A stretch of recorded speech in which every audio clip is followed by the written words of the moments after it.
construire ce beau pays. Bonjour mesdames et messieurs et bienvenue à notre spéciale édition aux élections, donc spéciale élection de la République démocratique du Congo.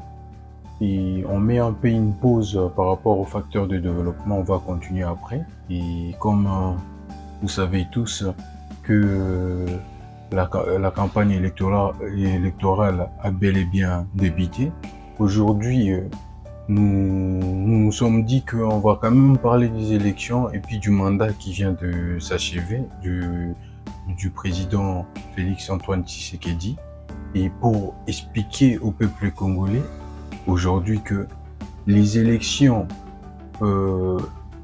fait partie du facteur de développement également, parce que vous choisissez bien une personne qui va accéder au pouvoir pendant 5 ans, qui apporterait des changements à beaucoup de choses que notre pays réclame dans la vie quotidienne, dans le secteur sanitaire ou du transport, de tout ce qu'on a pu discuter avec vous ces derniers temps dans le facteur du développement.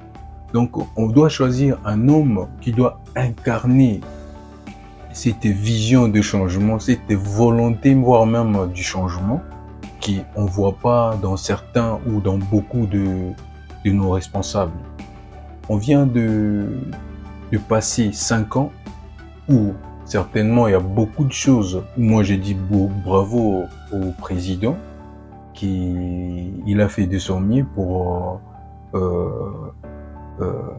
donc trouver des solutions à beaucoup de choses, notamment aux gratuités, bien que cela n'a pas vraiment très bien marché, on le sait aussi le pourquoi, mais il a fait beaucoup de choses où on dit bravo.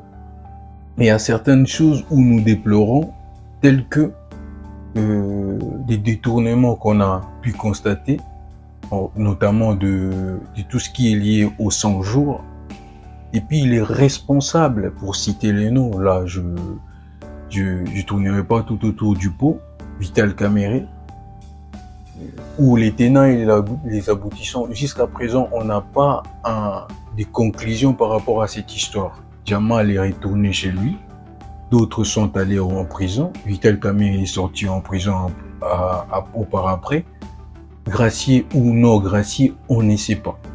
Qu'est-ce qui s'est passé à la suite? Le monsieur qui était Durkab, ou histoire qui reste floue, et beaucoup de millions, on parle bien des millions de dollars détournés dans la caisse de l'État, où il était le responsable numéro 1. On n'a pas tiré ces choses au clair, mais le monsieur se retrouve là où coule de l'argent maintenant, au ministère de la Finance. Et même chose, on voit Jean-Pierre Bemba, qui a été tout autour de l'histoire où beaucoup de gens ont été massacrés. Du jour au lendemain, monsieur devient ministre de la Défense. Et d'autres Congolais inconscients qu'on est parfois, excusez-moi du terme, et disaient que comme il maîtrise bien l'art de la guerre, donc la guerre va prendre fin dans quelques mois. Et depuis qu'il est au pouvoir, ça fait plusieurs mois d'ailleurs, et la guerre continue. La guerre continue jusqu'au bras de fer entre les deux présidents, le président rwandais et notre président. Vous connaissez bien l'histoire. Je passe. Pour dire quoi? Et que les mêmes gens qui, hier, ont détourné, ou hier, ont fait du mal à notre pays, et c'est ces mêmes gens-là qui se retrouvent au pouvoir aujourd'hui. Et ils continueront à faire la même chose. C'est à ces moments que nous, peuple, on doit s'éveiller au fait. Si on dormait, réveillez-vous, dans le sens qu'on doit choisir des gens qui on peut faire confiance. Des gens qui, vous savez, ici en France, et au premier mandat d'Emmanuel Macron, normalement c'était pas Emmanuel Macron qui devait être président, c'était François Fillon qui était vraiment publicité dans la majorité de Français. Mais qu'est-ce qui s'est passé? Parce que le monsieur s'est retrouvé dans une histoire d'argent où sa famille ont eu de malversations de la part de l'État, et qui n'était pas justifiable, sa femme et ses enfants. Et c'est juste pour ça que le monsieur, il est passé à côté de son mandat, en fait, présidentiel.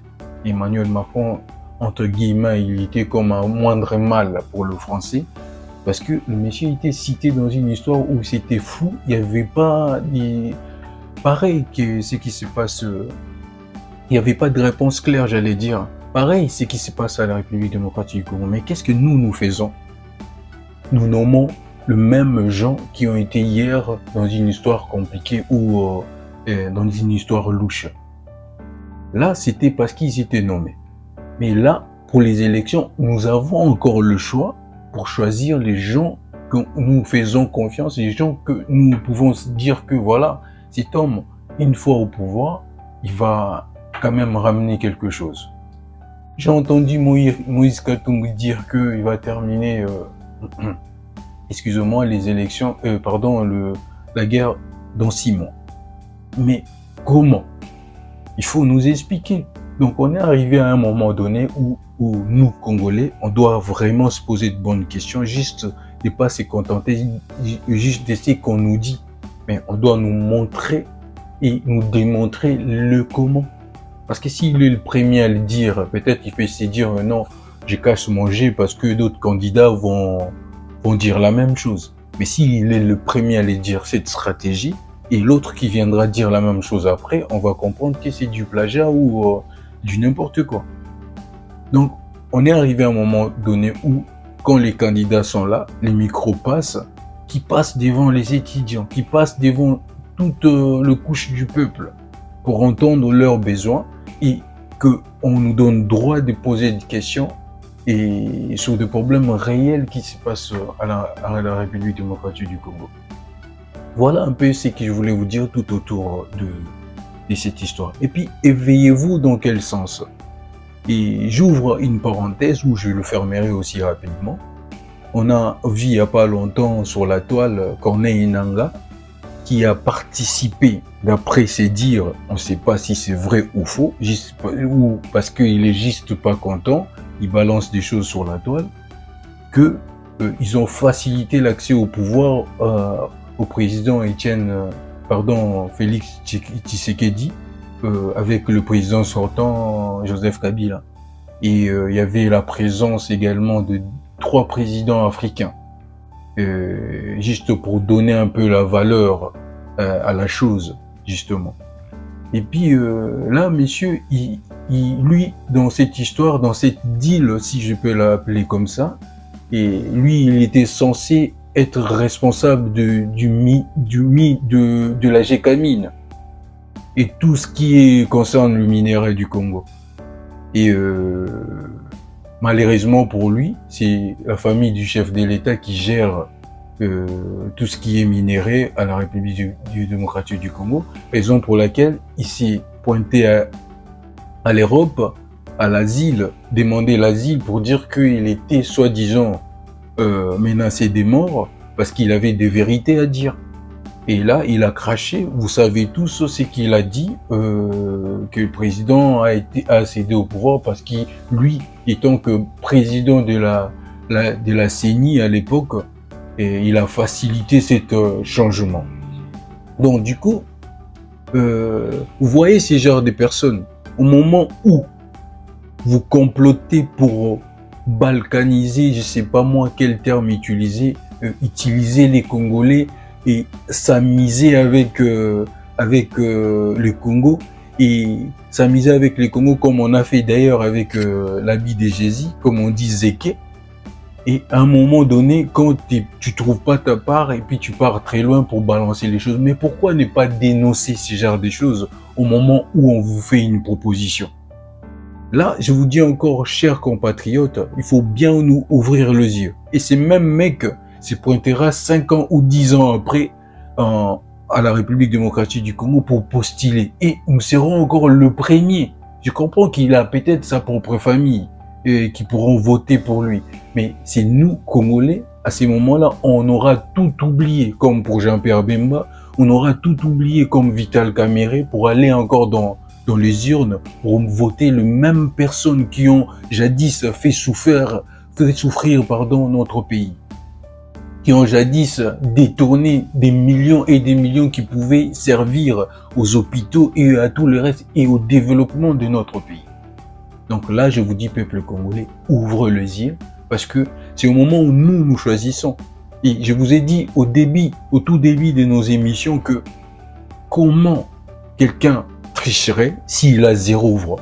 C'est façon de parler. Il peut avoir 10, mais pour le multiplier en trichant, ça devient quasiment impossible. On triche au moins quand tu es dans des millièmes ou je sais pas moi, au-delà.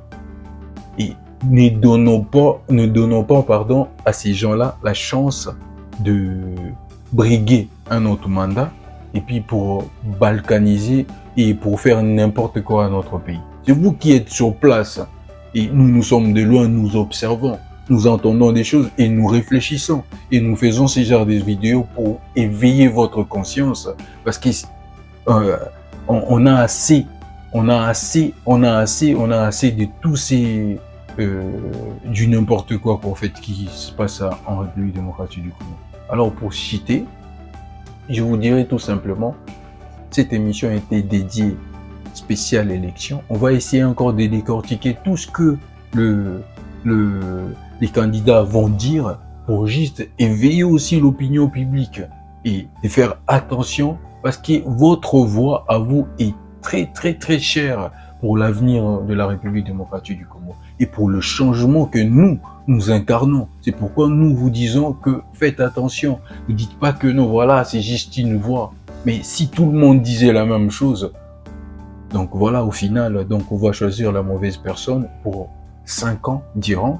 Et puis nous savons ce qui se passe chez nous. Une fois au pouvoir, les gens s'accrochent, cherchent des manœuvres, justement, et surtout à la guerre. Parce que la guerre qui est à l'Est, n'oubliez pas, chers compatriotes, elle est politique.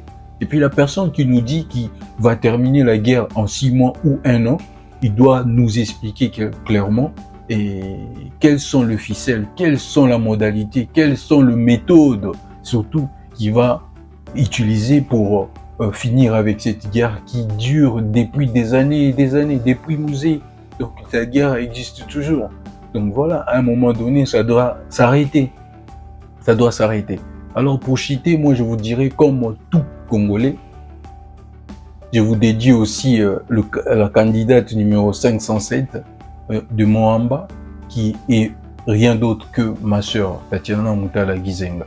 Donc pour le Mohamba, je vous prie de voter pour la candidate nationale Tatiana Moutala Gizenga, numéro 507. Merci et je vous dis à la prochaine. Au revoir.